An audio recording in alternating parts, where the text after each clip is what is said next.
Hello friends, आज की कहानी है शादी या सजा। आइए ये कहानी पूरी सुनते हैं। अगर आपकी आंखों में आंसू ना आ जाए तो कहिएगा, पूरी सुनिएगा ज़रूर इस कहानी को। रात के 10 बज रहे थे। सास और ननंद अमिता को देख रही थी और अमिता उनकी आंखों में देखकर डर से थर-थर कांप रही थी। उसकी सास चिल्लाकर बोली, तुम्हारी हिम्मत कैसे हुई मेरे ही घर में ऐसे कुछ करने की? 4 दिन भी नहीं हुए मेरे घर में आकर तुम्हें, और खुद को मालकिन समझने लगी क्या? आने दो मेरे बेटे को। तुम्हारे हाथ पैर तोड़ने के लिए नहीं कहा तो मेरा भी नाम सुमित्रा नहीं। आज क्या हुआ क्या पता। सास जितनी निर्दयी थी उतना ही निर्दयी अपने बेटे को भी कर दिया था। हर एक नई दुल्हन अपने पति के आने की राह देखती है, पर अमृता वह तो अपने पति की राह भी नहीं देखती थी, क्योंकि वह अपने पति से बहुत डरती थी। मन ही मन भगवान का जाप जप रही थी कि उसका पति आज घर ही नहीं आए। पर जब तक उसका पति घर पर न आ जाए तब तक उसकी सास खाना खाने नहीं देती थी। इतनी निर्दयी उसकी सास ने रसोई घर का ताला लगा रखा था।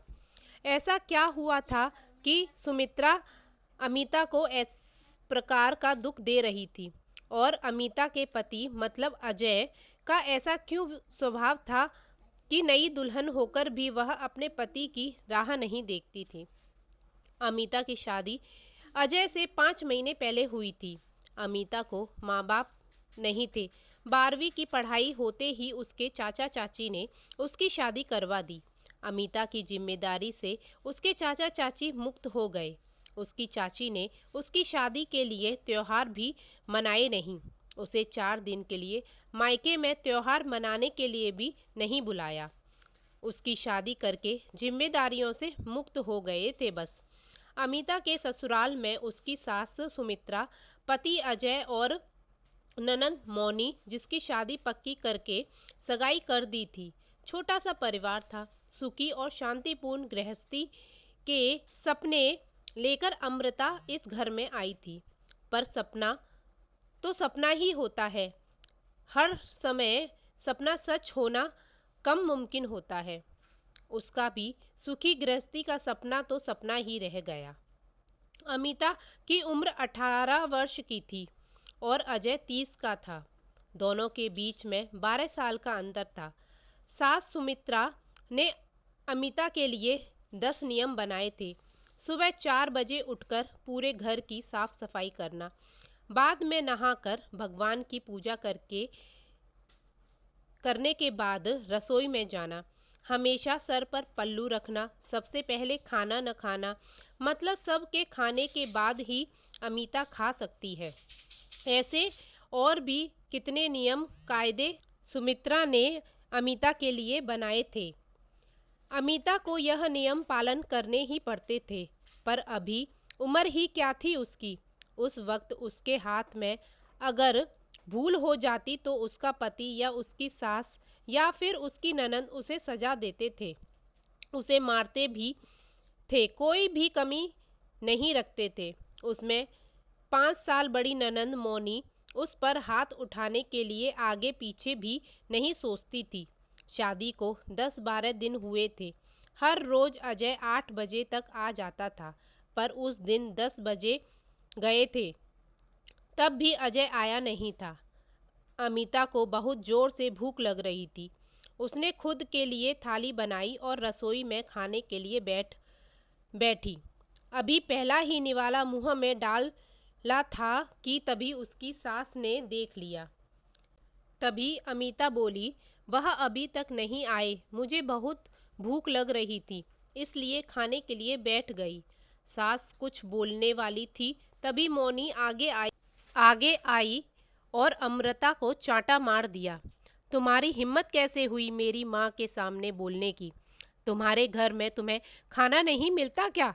मेरे भाई तुम्हारे पति हैं, उनकी राह नहीं देख सकती क्या? अरे औरतें अपने पति के लिए न जाने क्या क्या करती हैं। उतने में सास बोली, रहने दे मौनी, क्यों इसको संस्कार सिखा रही हो? माँ बाप तो रहे नहीं और चाचा चाची ने ऐसी लड़की हमारे पल्ले बांध दी है। रहने दे तू, चल बाहर। मैं ही रसोई में ताला लगा देती हूँ। और उसे रसोई से बाहर धकेल कर ताला लगा दिया। अमिता आंखों में आंसू लेकर बस देखती ही रह गई। 11:30 बजे अजय घर आया। तभी सुमित्रा और मौनी ने मिर्च मसाला लगाकर अमिता के खिलाफ अजय को भड़काया। तब वह तो माँ का भक्त था। इतना ही सुनकर उसने गुस्से में आकर अमिता को थप्पड़ मारा। उसे उस दिन खाना भी नहीं मिला था। तभी आज की ही बात ले लो। अमृता रसोई घर में खाना बनाकर सुमित्रा और मौनी को खाना दे रही थी। दोनों हॉल में टीवी देखते देखते खाना खा रही थी और उधर अमिता एक एक गरम रोटी उनको परोस रही थी। आज सुबह अमृता को सिर्फ एक ही रोटी उसकी सास ने खाने के लिए दी थी। अमिता को बहुत जोर से भूख लग रही थी, पर अजय तो 10 बजे के पहले आने वाला नहीं था। पर अमृता को भूख सहन नहीं हो पा रही थी। सास और मौनी का खाना खाने के पहले रसोई घर को ताला लगाने से पहले अमिता ने जल्दी से रोटी अपने पल्लू में बांध कर रख ली थी। जब माँ बेटी का खाना होने के बाद उन्होंने अमिता को बाहर निकाल कर रसोई घर पर ताला लगा दिया और दोनों अपने रूम में आराम करने के लिए निकल गई। अपने पल्लू में बंधी रोटी निकाल कर अमिता खाने लगी। वह बिना सब्जी के ही खा रही थी। रोटी खाते खाते उसकी आंखों से आंसू बह रहे थे। उसका स्वाभिमान इस बात के लिए रजामंदी नहीं दे रहा था, लेकिन क्या करे। ठीक उसी समय सुमित्रा कोई काम के लिए उधर आई और उसने अमिता को रोटी खाते हुए देख लिया। बस फिर क्या होगा, तमाशा चालू हो गया और उस वजह से अमिता भगवान से प्रार्थना कर रही थी कि अजय घर पर आए ही नहीं। क्या पता आज वो क्या करेगा। शादी के बाद इसके सामने खाना खाया था, तब भी थप्पड़ मारा था, पर आज तो रोटी चुराकर खाई है। थोड़ी देर बाद अजय घर पर आया तो अमिता का दिल जोर जोर से धड़कने लगा। डर के मारे वो पसीने से भीग गई थी। कुछ ही मिनटों बाद अचानक से अजय का जोर से आवाज़ आई, अमिता जल्दी से बाहर आओ। अमिता डर कर थर थर कांपते हुए बाहर आई। देखा तो सास अभी भी शेर की तरह उसकी तरफ देखकर घुर्रा रही थी। मौनी भी मन ही मन में मुस्कुराकर देख रही थी और अजय उसकी आंखें खून के जैसे गुस्से से लाल हो रही थीं। जैसे ही अमिता अजय के सामने आई, उसने उसके बाल को पकड़कर जोर से धकेल दिया तो अमृता जोर से चिल्लाई, तेरी इतनी हिम्मत हुई कि तू अपने ही घर में रोटी चुरा कर खाएगी? रुक, तुझे तो मैं अभी दिखाता हूँ। बोलते बोलते अजय ने कमर का बेल्ट निकाला और अमिता को मारने लगा। अमिता जोर जोर से रोते हुए, दर्द से चिल्लाते हुए उससे माफ़ी मांगने लगी, पर उसके पति को और घर के में रहने वाले 2 औरतों को उस पर दया नहीं आई। अमिता को सहन नहीं हो रहा था। तभी उसने अजय को धक्का दिया और घर के बाहर भागने लगी। तभी अरे पकड़ो उसे बाहर, कहाँ चली? सुनैना अजय को बोली। तभी अजय बोला, जाने दो माँ, भाग कर जाएगी कहाँ, आएगी यहीं। वहाँ उसे पालने के लिए मायके में कौन बैठा है जो उसे संभाल लेंगे। आएगी वापस घूम फिर कर यहीं। पहले मुझे खाना परोसो, मुझे बहुत भूख लगी है। अजय का बोल ना सुनकर सुनैना ने अजय को खाना दिया और आज भी सभी खाने के लिए बैठे, पर अमिता की याद किसी को भी नहीं आई। बाद अमिता घर आई। उसे देखकर तीनों राक्षस जैसे हंसते हंसते उसके सामने खड़े हुए। आ गई क्या वापस महारानी? क्या हुआ, मायके वालों ने घर में नहीं लिया? सुमित्रा ने उसे टोंट मारा। तभी अजय उसे बोला, जब तक तुम मेरे पैरों में गिरकर नाक नहीं रगड़ोगी तब तक मैं तुम्हें घर के अंदर नहीं आने दूंगा। मुझे धक्का देकर गई थी ना? हाँ भैया, इतनी जल्दी से माफ़ मत करना। अगर इसे माफ़ कर दिया तो कल यह सिर पर चढ़कर नाचने लगेगी। ऐसी लड़की का क्या भरोसा। अरे भरोसा तो अभी हमें तो तुम पर भी नहीं हो रहा है। अपनी भाभी का सम्मान नहीं कर सकती वह लड़की हमारे घर का क्या मान सम्मान बढ़ाएगी। अचानक अमृता की पीठ के पीछे से मौनी के होने वाले ससुर की आवाज़ आई और वह अंदर आए। उन्हें देखते ही तीनों के चेहरे का रंग उड़ गया। अरे समधी जी, आप कब आए? सुमित्रा साड़ी ठीक करके माथे पर पल्लू लेकर बोलने लगी।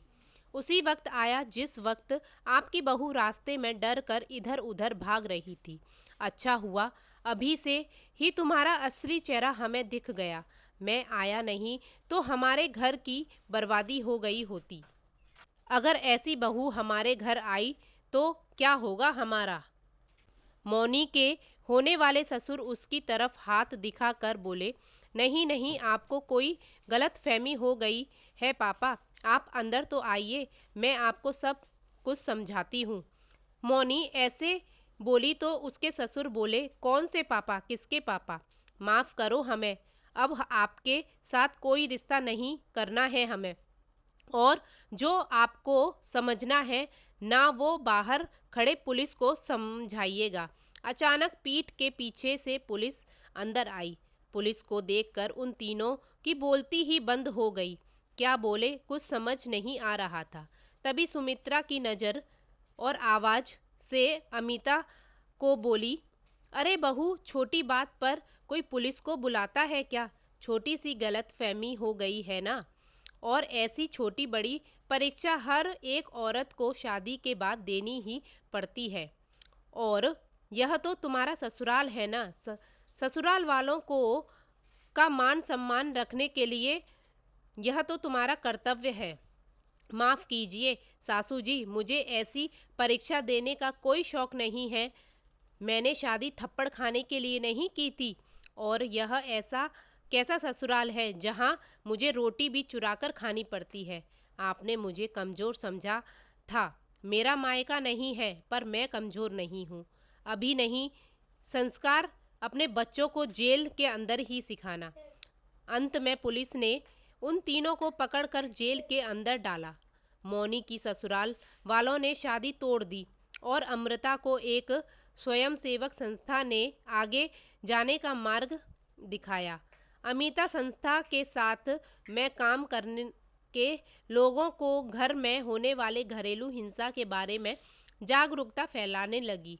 उसने अभी सही मायने में ज़िंदगी की नई शुरुआत की थी। तो फ्रेंड्स, आज की कहानी आपको कैसी लगी मुझे कमेंट करके बताइएगा। Thank you so much.